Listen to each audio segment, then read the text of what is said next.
Hi hello friends, welcome back to my channel.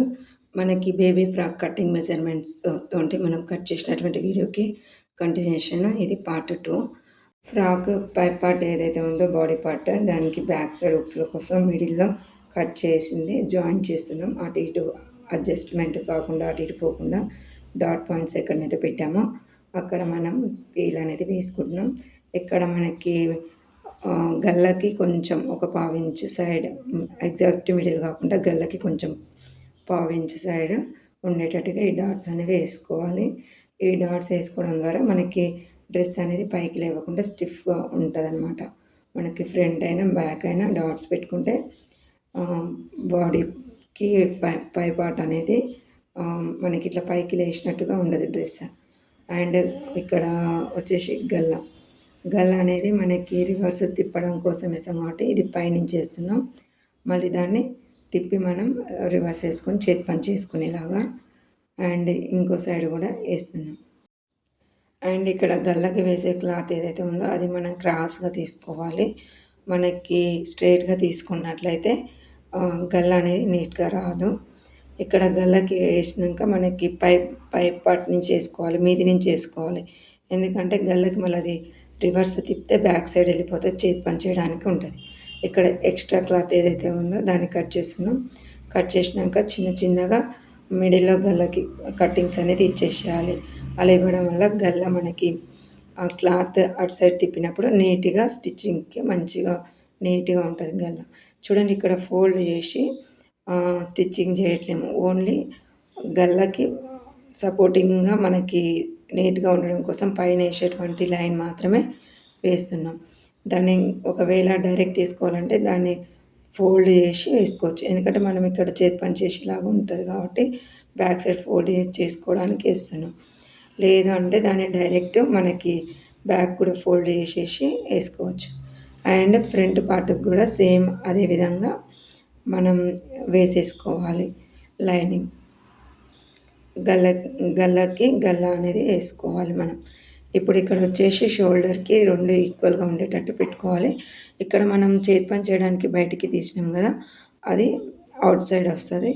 ఎందుకంటే మనం folding చేసి నెక్స్ట్ గల్లలాగా కుట్టుకున్నా ఏం లేదు, అండ్ చేతి పని చేసుకున్నా ఏం లేదు. లేదంటే డైరెక్ట్గా ఫస్టే ఫోల్డ్ చేసి కుట్టి మనం పైన షోల్డర్ జాయిన్ చేసినా సరిపోతుంది. కానీ ఇక్కడ మాత్రం ఫస్ట్ షోల్డర్ జాయిన్ చేసినాక అక్కడ మనం ఎక్స్ట్రా ఉన్న పార్ట్ ఏదైతే ఉందో క్లోజ్ చేసి మళ్ళీ సెకండ్ స్టిచ్చింగ్ అనేది వేసుకుంటున్నాం.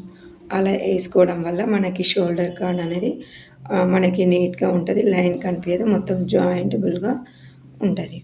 ఇప్పుడు ఈ పార్ట్ మనకి ఉన్నటువంటిది బ్యాక్ సైడ్ది మళ్ళీ మొత్తం టోటల్గా రౌండ్గా మనం వేసుకోవచ్చు. సేమ్ ఇక్కడ కూడా సెకండ్ షోల్డర్కి అనేది అదే విధంగా వేస్తున్నాం. అండ్ సేమ్ ఇక్కడ కూడా సెకండ్ షోల్డర్ కూడా వేసుకోవాలి.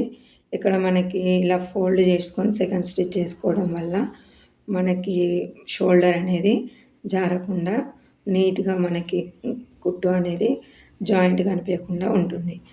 ఇక్కడ మళ్ళీ సేమ్ ఇది మనం చేతి పని అయినా చేసుకోవచ్చు, లేదా అంటే మనం ఫోల్డింగ్ చేసేసి సేమ్ యాస్టీస్గా బ్యాక్ ఎట్లయితే ఫోల్డ్ చేసి కుట్టుకుంటామో అలా అయినా గల్లకు డైరెక్ట్గా ఫోల్డింగ్ చేసి కుట్టుతాం కదా, అలా అయినా కుట్టుకోవచ్చు. ఇక్కడ డైరెక్ట్ అయితే స్టిచ్చింగ్ అయితే చేస్తున్నాం. మనం బ్లౌజ్ వాటికైతే మనం ఇక్కడ చేతి పని చేసుకోవడానికి వీలుంటుంది. చిన్నపిల్లలకి ఫ్రాక్స్కి డ్రెస్కి మనం డైరెక్ట్గా స్టిచ్చింగ్ చేసుకుంటే బెటర్. అండ్ ఇక్కడ కింది పార్ట్ వచ్చేసి మన లెంత్తో చిన్నపిల్లకి బిలో 1 year కాబట్టి 6 centimeters లెంత్తో మనం హైట్తో తీసుకున్నాం. ఇక్కడ వీటితో వచ్చేసి కుర్చీలకు సరిపడేంత తీసుకున్నాం. మనం కటింగ్ వీడియోలో చూపించాము, చూడండి. అండ్ ఇక్కడ మనకి ఏవైతే డాట్స్ మనకి కుర్చీలు పెడుతున్నామో అవి ఈక్వల్గా రావడం కోసం మనం ఫస్ట్ మెజర్మెంట్స్ తీసుకున్నప్పుడు ఫోల్డింగ్ చేసి హాఫ్ తీసుకున్నాక ఈవెన్గా 1 centimeter ఇక్కడ మిడిల్ పార్ట్ ఏదైతే ఉందో అక్కడ మనం ఒక డాట్ అనేది ఇచ్చుకున్నాం. ఇటు ఈవెన్గా కుర్చీలు రావడం కోసం ఆ డాట్ పైన చెక్ చేసుకుంటూ ఈవెన్గా మనం చిన్న చిన్న కుర్చీలు 1 inch తోటి పెట్టుకోవాలి. క్లాత్ ఎక్స్ట్రా లేదు అనుకుంటే ఒక్కడ 1 inch, ఒక్కడ 1/2 inch, 1/2 inch అలా పెట్టుకొని కూడా ఈవెన్గా చెక్ చేసుకోవచ్చు. కానీ క్లాత్ మనం వేసుకునే ముందు మాత్రం విడ్త్ అనేది హాఫ్ విడ్త్ అనేది ఒక డాట్ పాయింట్ అనేది పెట్టుకోవాలి. ఎందుకంటే ఇటు side left side, right side మనకి ఈవెన్‌గా కుర్చీలనేది రావాలి. చిన్న చిన్న కుర్చీలనేది రావడం కోసం. చూడండి ఇలా మనకి క్లాత్ వేస్ట్ కాకుండా నీట్‌గా అనేది రావడం జరుగుతది.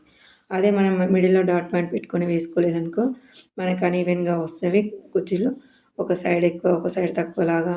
అండ్ నెక్స్ట్ మనకి క్లాత్ మిగలడము, ఎక్స్ట్రా ఉంటే మళ్ళీ ఇప్పి మళ్ళీ వేసుకోవాల్సొస్తది. మనకి అలాంటి రాకుండా ఉండాలంటే మనం క్లాత్ విడ్త్‌లో ఏదైతే ఉందో మిడిల్ పాయింట్‌లో పెట్టుకొని 1 ఇంచ్, 1 ఇంచ్ పెట్టేసి కుర్చీలు పెడితే మనకి ఈవెన్‌గా మనకి మంచిగా అనేది వస్తది.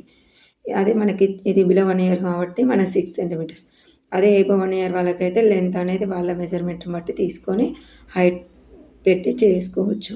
ఈజీగా మనం అనేది ఫ్రాక్ అనేది స్టిచ్చింగ్ అనేది చేసుకోవచ్చు. అండ్ నెక్స్ట్ సైడ్‌లో జాయిన్ చేస్తున్నాము. మనకి చంక కొలతలతోటి అండ్ నడుము కొలతలతోటి మనకి టైట్ ఫిట్టింగ్ అనేది సెకండ్ స్టిచ్చింగ్‌లో వేసుకోవచ్చు. కింద బార్డర్ వచ్చేసి ఓవర్లాక్ చేపించుకోవడం, స్టిచ్చింగ్ చేసుకోవడమైనా చేసుకోవచ్చు. సింపుల్‌గా బిలో 1 ఇయర్ బేబీకి ఫ్రాక్ కటింగ్ అయితే చూపించాము. స్టిచ్చింగ్ ఇది. కటింగ్ పార్ట్ వచ్చేసి పార్ట్ 1లో ఉంది. కావాలంటే వీడియోలో డిస్క్రిప్షన్‌లో మెన్షన్ చేస్తే చూడండి. అండ్ వీడియో కనుక మీకు నచ్చితే లైక్ చేయండి, షేర్ చేయండి. Please subscribe my channel. Thank you for watching.